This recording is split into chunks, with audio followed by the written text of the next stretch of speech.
Dear us, you are truly beautiful, and if no one has reminded you recently, let me be the one to say it. Beautiful in the way you define beauty, beautiful simply by being. As you navigate through this life honoring your truth, you exhibit bravery by desiring to feel, be, and connect on the deepest levels.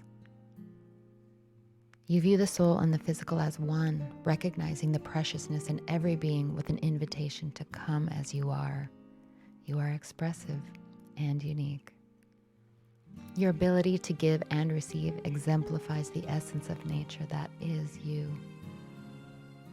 Your character seeks justice and equality. With a compassionate heart, you refuse to minimize or label others. In the name of love, you stand firmly in the right to autonomy. You will not be confined or diminished. Instead, you maintain your peace by embodying change. You embrace this experience with all its certainty and uncertainty. You savor the love and joy and trust the pain to reveal your strength. The spirit, the life force within you attracts like-minded energies that light your path and hold your hand. You are a being of love, receiving, giving, and illuminating the way to peace, reflecting into the world reverence for all. You are set free from guilt or shame, knowing you are on a journey of expansion. With every experience, high and low, you embrace and honor your free will, flowing with the rhythm of life. Your nature and your nurture grow love and allow truth. This invites authenticity and health. Your way of being like a soft breeze, gently scattering seeds of healing. The garden you tend invites each bloom to unfold into full glory. A pure paradise of light, rich in color, a vibrant rainbow of beauty in the fulfillment of existence. A prism of energetic frequencies, simultaneously drawing in and propelling light, seeing through a lens of love and gratitude for you, me, us. Thank you for listening to my heart. I'm Angie Maserati.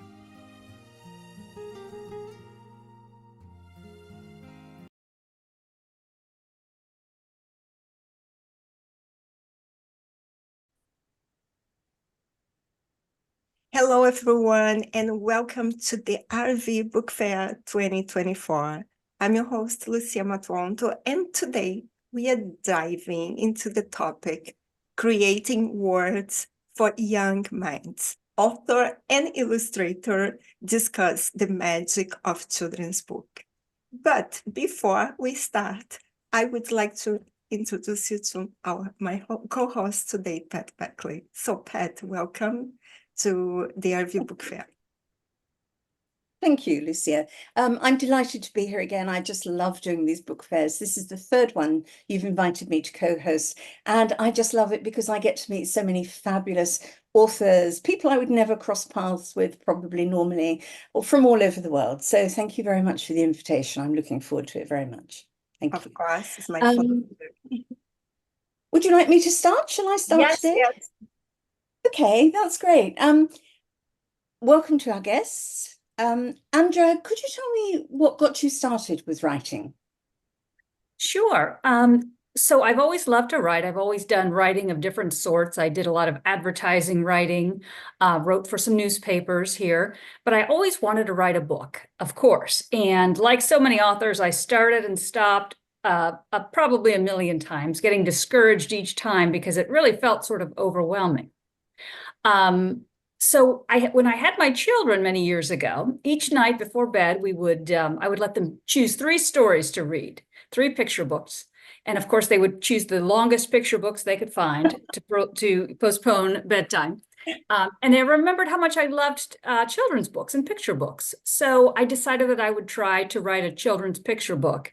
And that's kind of how I got started. So now that I've done several children's picture books, I've taken a little step forward to a chapter book for elementary kids, and then I'm hoping maybe to step into something else and maybe eventually do an adult novel. So I'm more of a put your toe in the water to test the waters rather than just diving right in. I was just going to say, Andra, you say you dipped your toe in, but you actually dipped your toe into the hardest thing to write, because children are the biggest critics. You know, they will put up things. So well done you. I'm very impressed. Well, that's true. You're right. And children call it like they see it. So usually the first two questions I get asked if I ever do a presentation with kids is, number one, how old are you? Yes. And then I'll tell them and they'll say, whoa. And the second question is, are you rich? And I'll, yeah. So the kids are very blunt, and which is why I love them so much. They just tell you what they think. That question, are you rich, made me laugh, because I did a school presentation recently and all the kids were firing questions at me. And this little, very sweet little girl said to me, are you very rich, miss? I said, oh, no, I'm not. Oh, she's so disappointed. I thought all famous authors were really rich.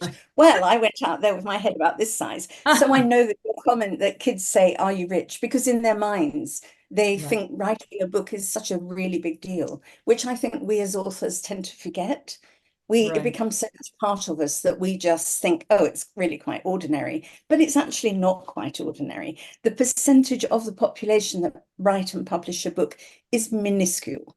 So well done you, I'm impressed. Okay, Lucia, your turn. Yeah. Now, I was checking your website, Andra, and I saw that you published more than 4 or 5 books. Am I correct?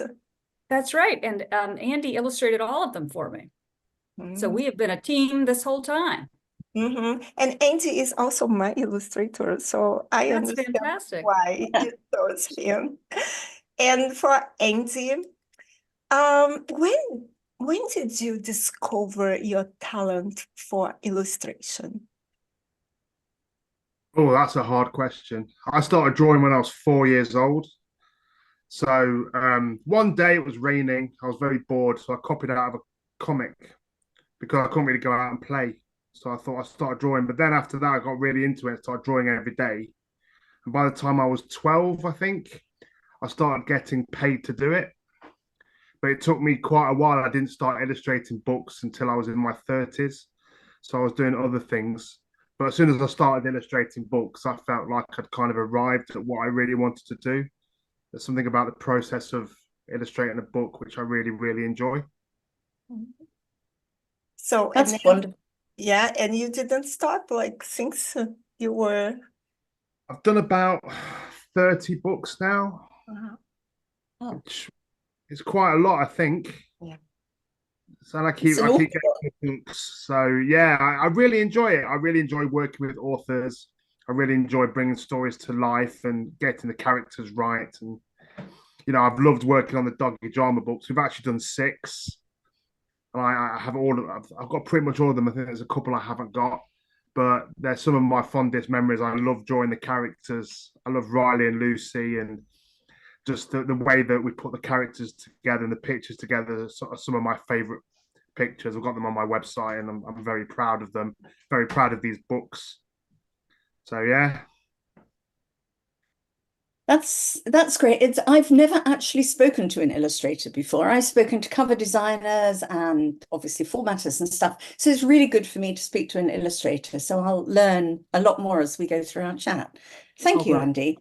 And nice to talk to a fellow English person. I lived in England until I was 59. I immigrated to New Zealand then. So I've been here 15 years. So yeah, really nice to get that accent. Anyway, I mustn't dilly-dally, otherwise this will go on too long. Andra, your latest book, Pet Dog Drama, yes? How do your own 3 dogs inspire the funny and relatable scenes in your book? Or do they? They absolutely do. So I have little Westies, West Highland Terriers, and I always found myself telling stories about things that my dogs did, and then friends would reciprocate with stories about their dogs. So I think most people can relate. I think dogs are very human-like. I can hear what they're saying in my head, and I talk to them most of the day, which I'm not sure what they think about, but I feel like they listen to me, and usually they agree with me, which is the best part of the conversation. So when I was young, I had a dream, or I thought it would be fun to get trapped inside of one of these superstores. Like here, we have Target here in the US. I'm not sure what the equivalent would be over there where everyone else is, but sort of a superstore that sold, toys and bedding and clothes and books. And I thought it would be fun to be sort of trapped inside and be able to try a little bit of everything as a child. So I thought, what if the dogs were trapped inside of a pet shop overnight? Maybe they would be a little scared, but I think they would find all kinds of adventures and have lots of fun. So that's kind of where that idea came from. The other inspiration is Riley is the older dog, and like many older sisters or older siblings, she's sort of the responsible one. Then we have Lucy, who's kind of the younger, crazy one. And so it's kind of a battle between being safe but having fun, which is a similar relationship to me and my sister, Lisa, who I was kind of the Lucy, the crazy one, the train wreck, so to speak. And Lisa kept me in line and took care of me and protected me quite a bit. They are so cute. They are Thank you. cutest dogs ever. Thank you. You see them in the magazine Pet. They will be featured as well. Great. Mm-hmm. And Angie, collaborating with an author. So how do you translate funny real life situations, into visual that resonate with kids? This is the thing with kids, because they are super, as Pat was telling us, they are the first one who is going to say, no, I don't like, I like. I think there's a little bit of theory that goes into there because I'm also a teacher. So I do half the time teaching, I do half the time illustrating. So I bring a bit of educational theory into it. So in the colors I use and the way that I format pictures are based on science, really, how kids learn, how they view things. I use a lot of bright colors, a lot of primary colors. So they're not really washed out, they're not really pastel-y, which some illustrators like to use. I like big bright colors. With the characters, you have to look at them and think, well, these could be really real. So I'm thinking about the way that I design the expressions of the characters, the way I design them moving, having fun with their backgrounds. That's why I like Doggy Drama so much in the Doggy Drama series, because in each picture that we have, you can see that the characters are doing something a little bit crazy, like taking a load of washing and throwing it all over the room, or hiding on a sofa, or running around in a dog kennel. In Pet Shop Drama, there's some other characters we introduced, like Timmy the Tortoise. And I tried to give each one a kind of human quality where you can see that these characters have feelings, emotions, they're reacting to the situation. But I obviously spend a lot of time kind of communicating with Andra on the books to make sure that I'm kind of getting her vision of the pictures as well. And together with her feedback and with my kind of imagination moving forward, we come to some kind of agreement in the end, and then hopefully create magic that kids would love. It's so good to hear you say that you have lots of collaboration, because I think speaking as an author here, you in your head, and I know Andrew will agree with this, you know exactly how your characters look. You just know. And so to explain that and get someone else to understand that and to reproduce it is a wonderful thing. So I can see, Andra, why you've worked with Andy for all your books, because once you find the right person, you don't want to change, do you? Because you could interview another 30 illustrators and they wouldn't get your characters in the same way that Andy obviously does. So congratulations to both of you, because teamwork is huge in this business. I'm very impressed. And also, Pat, just 1 second, I need to say that. So Andy is also, he illustrated Homegrown Superheroes, but he did the cover, he prepared the cover, and I looked at the cover and said, how? How come I knew what I want? So it was just immediate. We didn't have to change basically anything. And it was incredible because I gave him a list of characters and like their personalities and even the sheep. He did it the way I dreamed about. So yeah, this is something that not everybody can do. I believe that there are illustrators and illustrators, for example, and it's difficult, for me, would be very difficult to be able to reproduce what the author wants. So yes, I agree. Congratulations, Angie. Oh, thank Yeah, you very much.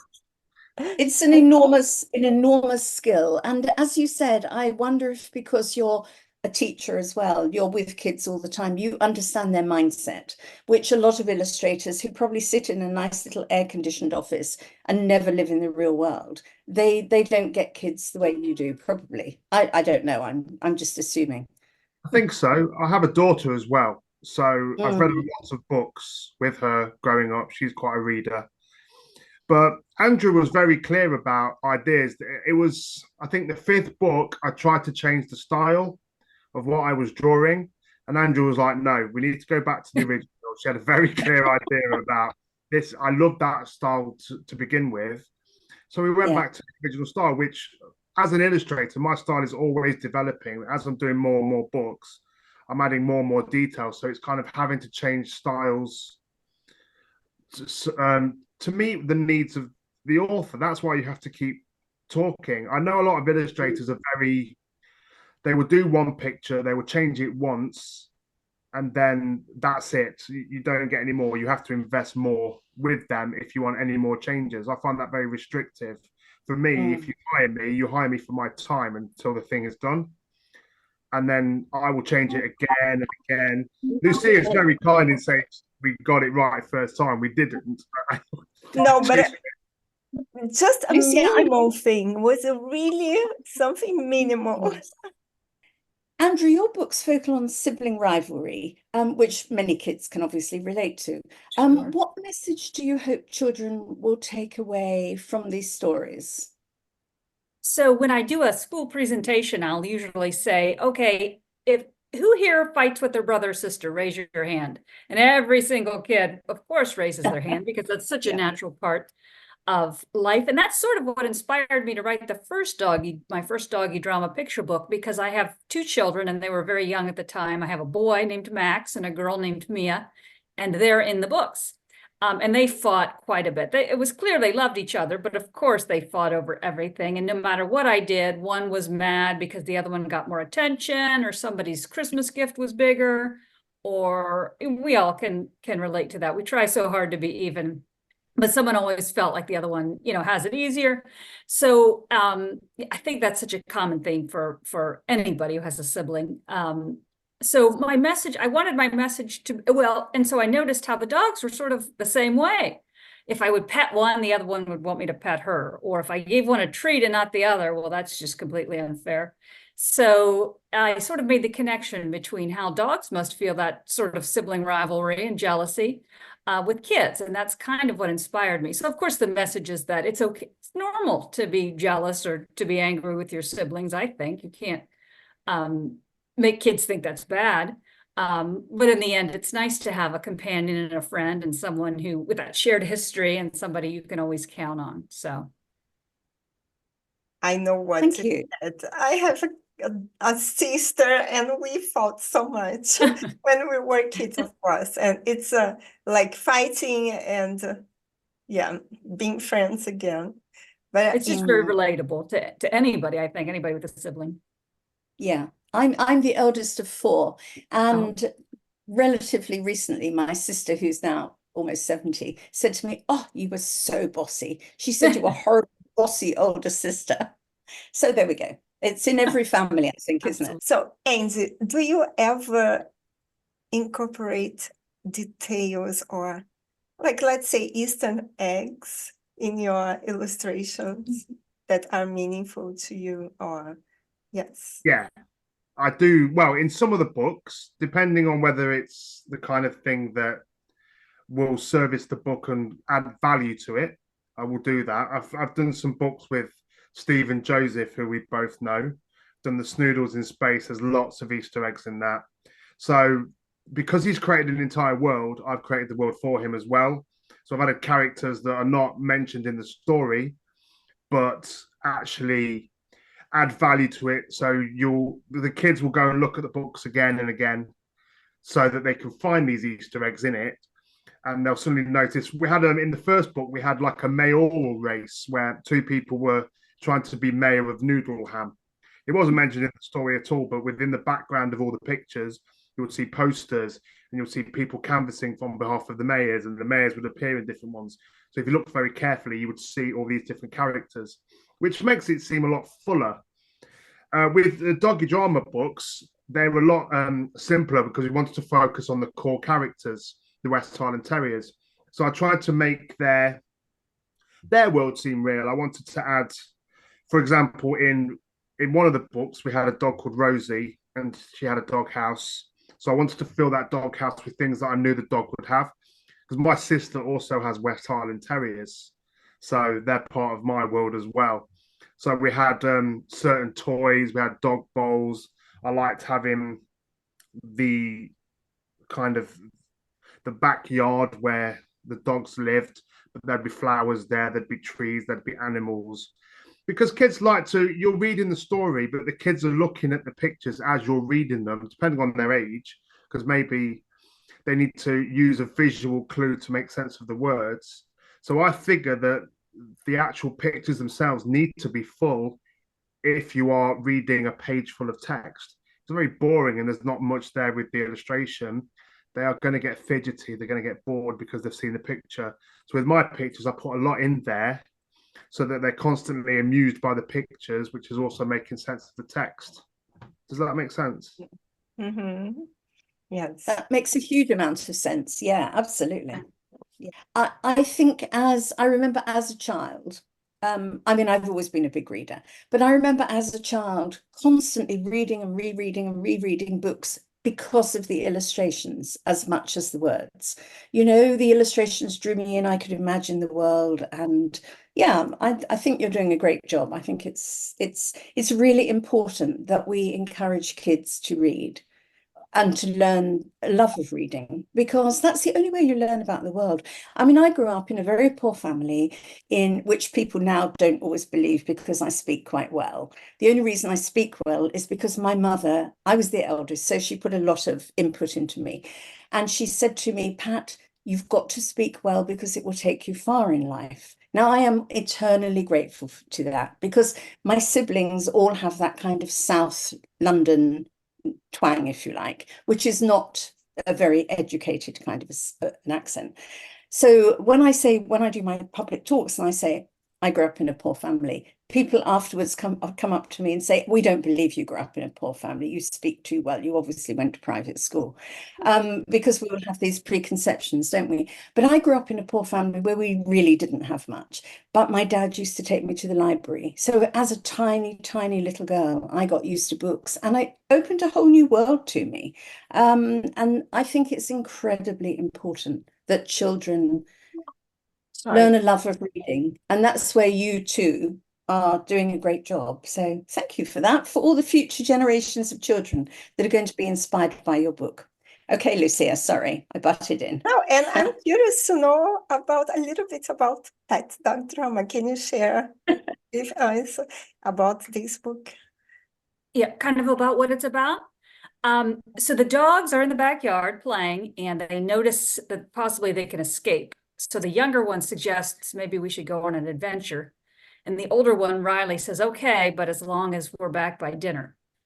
So they decide to go on an adventure, and they go to the local pet store, and they're having fun and kind of exploring, but then the store closes for the night. So boom, they hear the door close and the lights go off. And so immediately they're very alarmed.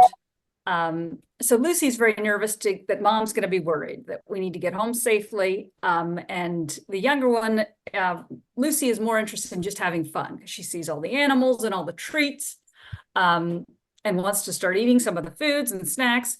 So it's kind of a battle between letting mom know they're safe. So how are they going to escape? and having fun. They meet lots of new characters along the way who are actually based on animals that I have pet sit or friends of mine, animals of friends of mine. So they follow the advice of some cats and some dogs and some turtles and birds, and they meet all sorts of characters that you would probably find in a large pet store. And so eventually they do make their way home, and there's a little bit of punishment involved for mom, but it's kind of a fun little adventure and very silly. I think that kids, I know a lot of the books that they have to read in school are often not books that they love, to be honest with you. I know watching my kids grow up, a lot of the assigned books were often things that they couldn't really relate to. I mean, wonderful books, I'm sure, but not very relatable to kids. So I tried to make this book and with Andy's wonderful illustrations more fun, silly, and relatable to kids. So that was kind of my goal, because I think that encourages kids to read. And as long as they're reading something, and that's a great accomplishment, particularly with all of the different distractions that we have today with the internet and video games and all of the choices. So that was kind of the goal, and hopefully we accomplished that. And you said you have kids, yeah?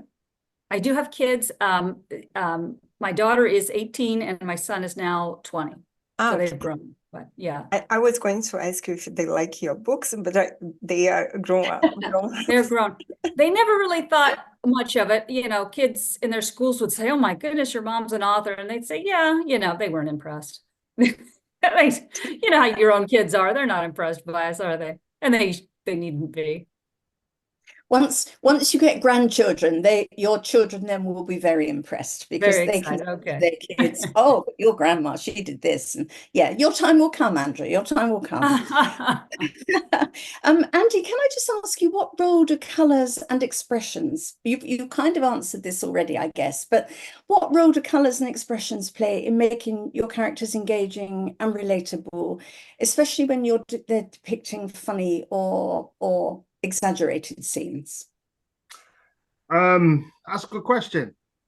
I teach iMedia when I'm at school, so creative iMedia. One of the things we do teach is colour theory, whereas colours have connotations. Red means something, yellow means something. So I have to be pretty careful about which colours I use. For Pet Shop Drama, actually, it was a black and white book. So that meant that a lot of the weight had to go onto the expressions of the characters. And I struggled a little bit doing black and white illustrations because I love using colour.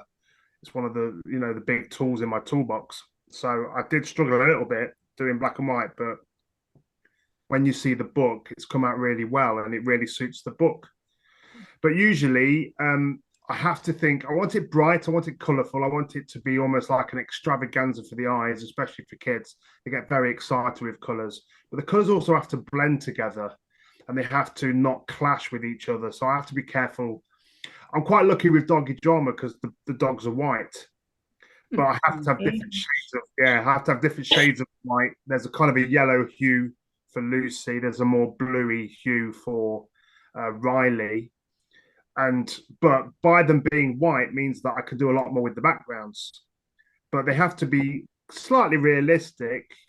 But for example, if I'm doing a picture of a sofa, I'll make sure that sofa is very bright, fits in well with the dogs. The cushions have to match the sofa. There has to be a texture to the sofa with a pattern. So I end up like researching sofa patterns and when there was one where I think it was Lucy was within a pile of coats, a pile of clothes, all dirty clothes. So, but I know that clothes in Britain, in England, are very different to the clothes in America. We were doing it for an American audience. So therefore, I'm going on Target website and having a look at the clothes at Walmart and doing a lot of research, making sure that it was an American stylized picture. And you know what, I'm sorry to interrupt you, Andy, but you know what's interesting, speaking of that illustration, is my son Max was when he was younger, was into American football, which, as we know, is different than football. So I asked Andy when we were talking about the pile of clothes on the floor, I said, "Oh, probably a lot of jerseys, football jerseys." Well, in his mind, they came back as what we call soccer jerseys. which ended up being fine because, of course, soccer's become so huge here in the US too. But it's just kind of funny. There were a few little cultural differences, but I think it was still wonderful. Yeah, and I need to say something. For what I've been listening, or I believe that Lucy is the one that is more smart. Can I say that? Lucy. Lucy. Oh, yeah. okay. Which of the dogs? Yes. Oh, well, kids will always ask me who's my favorite, and I can't say, even if I might think it, I can't say it because they're sitting right here. So I wouldn't want them to hear me say. Okay, because Lucy, and Lucy, Lucy. Yeah. She Oh, is- there you go. Okay. Lucy is the more mischievous one. She's the Right. one that take chances, and your typical younger sibling, they will Right. literally, she causes all the chaos that Yeah. the other characters have to sort out, but that's where all the fun comes. That's why it was good when Pet Shop Drama became a chapter book as opposed to a picture book, because you started finding that the characters started being developed more. They started having more of a voice, and the interaction, there was more room for the characters to interact with each other. So when you read it, my editor Debbie, she loved the book. She really enjoyed it. She thought it should be made into like an animated cartoon. Mm. The style of the book, the fact it became a chapter book, just was able to provide more detail and more kind of room for the characters to grow, and all the other characters to come in, like the cats and Timmy the tortoise. They all have very different characterizations, which add more to the story. So it became a really, really fun project, but it was very different from the other books. But there was still a continuity to the brand with it. Mm-hmm. Yes, and Andra, do you have what's next for you? Do you have plans to write more books for kids? Do you want to change and write for young adults? What are your goals for 2025? Oh, goodness. That's a good question. I would like to do another chapter book. And I think maybe this time the dogs get trapped in the forest. So I like the idea of them meeting new characters, and so maybe they're going to have to call upon some friends that they meet in the forest to help them find their way back home. But I'm not sure. I've started. I have some ideas, but as you all know, once you've created the book, you've only begun, because then you have to start marketing it and trying to sell it and get it into the hands of the readers. So kind of focusing on that right now. That's not as much of a creative part of it all, but it's certainly very important. So once I get Pet Shop Drama on some more shelves and read some more, then maybe we'll start to think about that. Mm-hmm. Sounds like a good plan. And you're right, Andra, marketing is the worst bit of being an author. The writing is lovely, you use all your creativity, but it's the marketing that's the killer, really. But we just have to all grit our teeth and get on with it, because once you've created something as good as that, you actually want the whole world to read it. Mm-hmm. Whether they want to or not is irrelevant, but you want them all to read it. So yeah, I agree. Andy, what's in the near future for you? Well, growing my publishing company, Enigami Publishing, that's where we did Pet Shop Drama. So I started doing an imprint for authors who I work with, and maybe new authors who want to come and work with. Quite a small company, but it means that we can put a lot more effort into you. It's a lot more personalized. We're not just trying to get as much money out of you as possible and shove you on a conveyor belt, which can be the experience with some publishing companies. Got a couple of books I'm working on as well. Just taking a break at the moment, but I'll be back onto Snoodles in Space episode 3. That comes out August next year. I've got Death Game, which is a choose your own adventure book.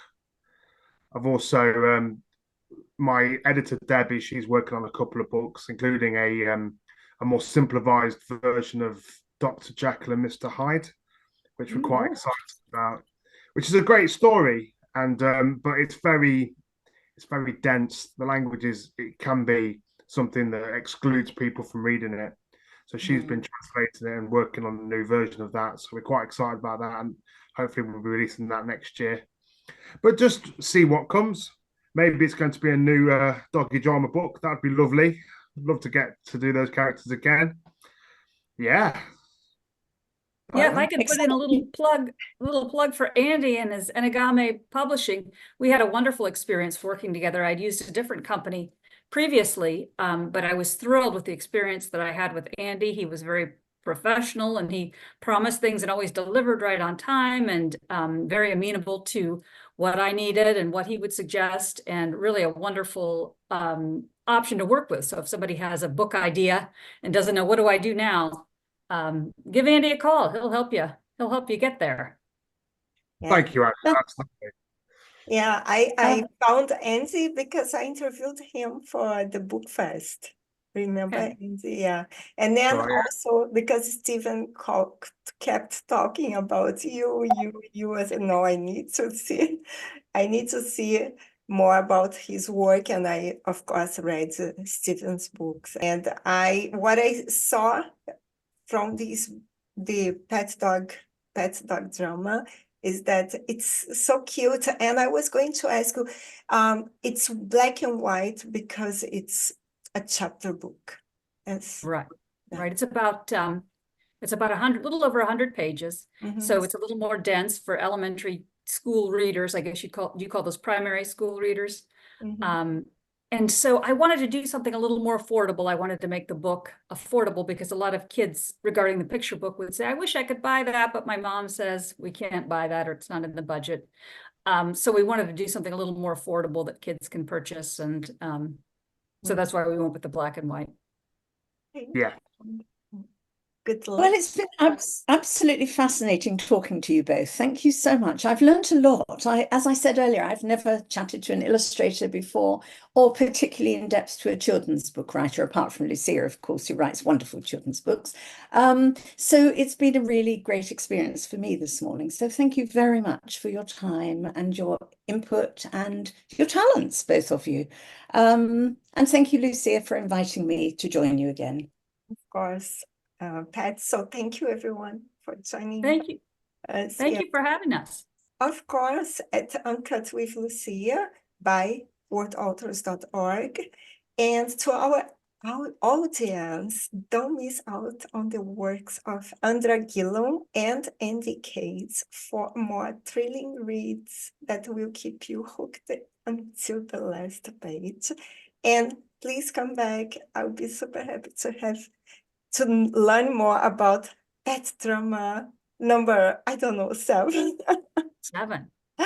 Yeah. Angie and Andra will be featured in our special issue of the Relatable Voice magazine in November. So you can also download our magazine for free and learn more about our guests and their books at www.relatable-media.com. And thank you for tuning in. Thank you.